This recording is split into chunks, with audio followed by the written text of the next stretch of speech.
So the largest typhoon in 8 years has just struck Taiwan, and I want to go and see and check it out and film some of it and see what it's like here in Taichung City, because I've been receiving videos of some other YouTuber friends that live all across the country. Now, I haven't actually left my apartment in about, I don't know, 2 or 3 days, but honestly, it doesn't seem like it's all that serious here in Taichung. But just to be sure, I'm gonna grab my camera, grab my stuff, and we're gonna hit the road. This is not probably a very good idea, but it seems like most of the typhoon has now entered into the Taiwan Strait, sort of in between Taiwan and China, and so it's mostly gone. But I still think it would be interesting to go check out different parts of the city and see, is there any flooding, is there any damage, what it's like, all the while trying to stay as safe as possible. We're just gonna get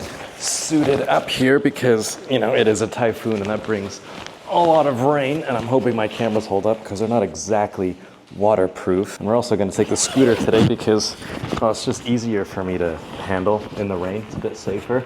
But, you know, I think it should be fine. This is a typhoon, and in Taiwan we can handle it. They happen. This just so happens to be the biggest one in 8 years. And the first place we're gonna head to is probably the most dangerous, which is the coast, closest to the ocean, closest to the typhoon. I think it should be fine today because the worst of it was yesterday, but let's hit the road and see what we can see.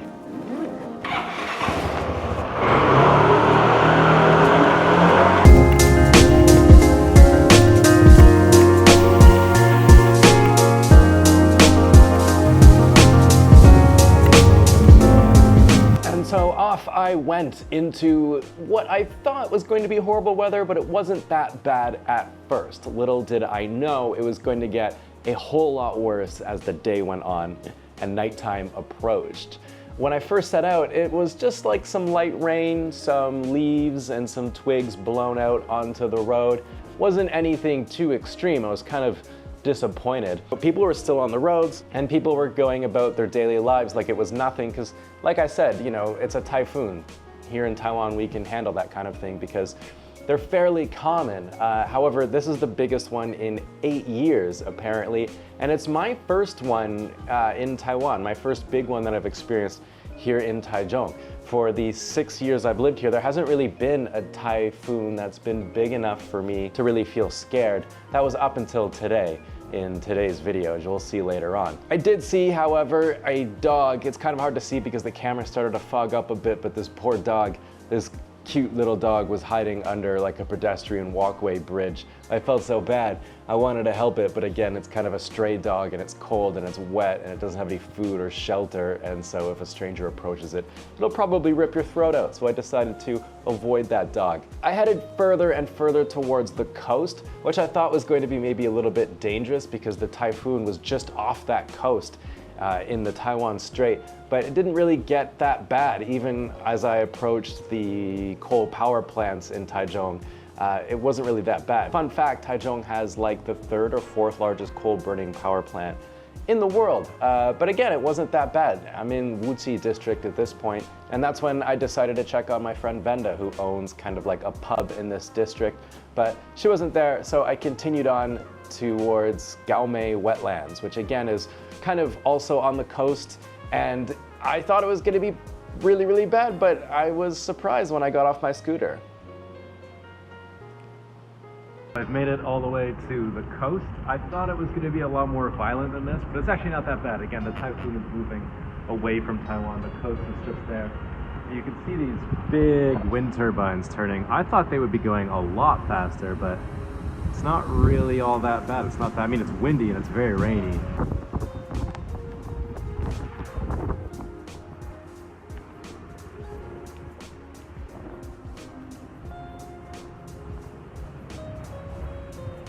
It was at this point that the weather took a turn for the worse. I thought that the weather in the city would be not as bad as the weather on the coast, but it was much worse. The winds and the rain really picked up, and that's when I kind of got a little bit worried. I was riding through some deeper and deeper puddles, and Google Maps was taking me through these streets that had a lot more trees and power lines on either side of the road, and I was worried that they would fall over or, you know, I would get crushed by one, because it has happened in Taiwan. And in fact, this typhoon has already claimed a few lives in that manner. The other thing I was really worried about at this point is that the wind and rain had picked up so much that it started blowing even more debris onto the roads. And when you're riding in that kind of condition, you have to be really careful about not crashing, because I think a lot of people really need to practice riding in the rain. Taiwanese people are usually pretty good at riding in the rain because it does rain quite often in some parts of this country.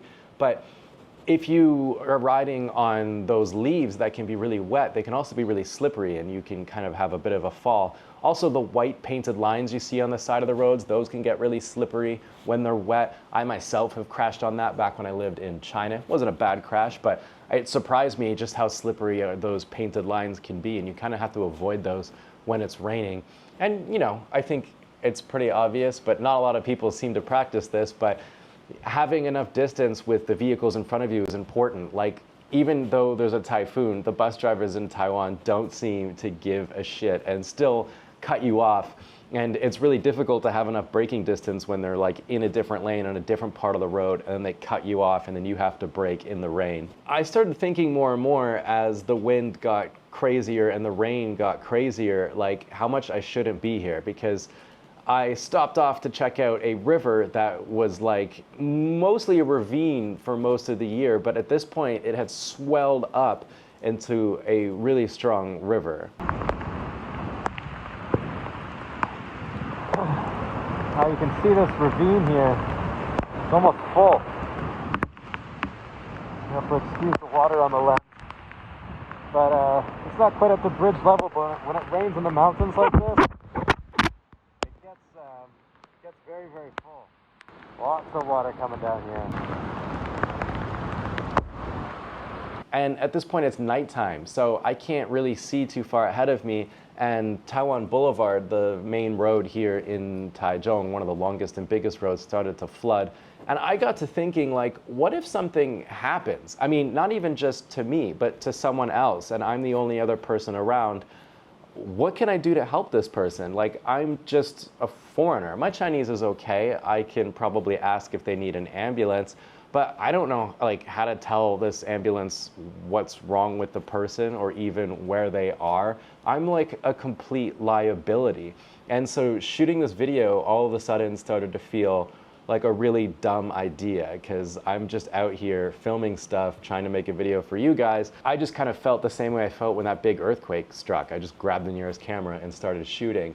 But that kind of made me feel scared that, like, I don't know that I have the ability to help people around me if they need it. I don't know if the answer to that question is yes. I don't even have any medical training at all. And so it just felt kind of dumb to be there, and I started to head home.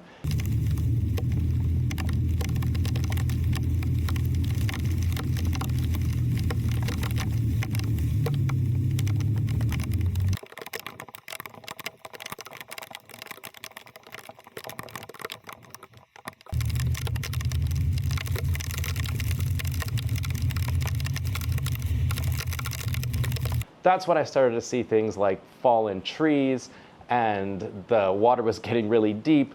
But it did make me feel a lot better and a lot more comfortable when I started pulling up beside other Taiwanese people who are also on their scooters, just kind of laughing about the situation. I mean, I pulled up beside a guy who didn't have any shoes on, and we were sitting in like ankle or shin deep water, just kind of having a laugh about how ridiculous it is.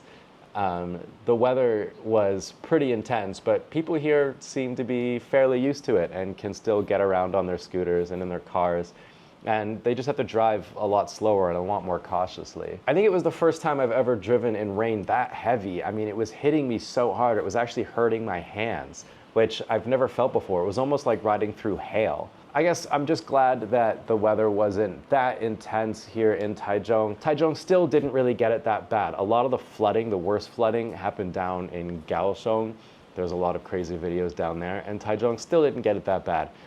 I guess I'm glad I shot this video just to show people what a typhoon is like here in Taichung City, but I don't know that I'll be doing something like that again, because even though I think it's kind of fun to ride around in the rain, I really like riding my scooter, it's not really that smart because you're just adding to the problem of people having to come to your aid if something were to go wrong. Anyways, today is Friday. The typhoon has mostly gone away. It's mostly just rain for now. I hope all of you are okay. I hope there aren't too much flooding in your homes. You enjoyed your typhoon days off, which is something for my foreign audience I should mention. Taiwanese people get typhoon days, which is like in Canada we get snow days, which is when big blizzards come in and it's just too much for the snow plows to handle, and so we get usually the day off work or the day off school. Taiwan is a similar thing, but it doesn't snow here, so they get typhoon days instead. So yeah, stay safe out there. I hope you subscribe to my channel. It would help me a lot. Stay positive, keep your stick on the ice, and I'll catch you guys on the next one.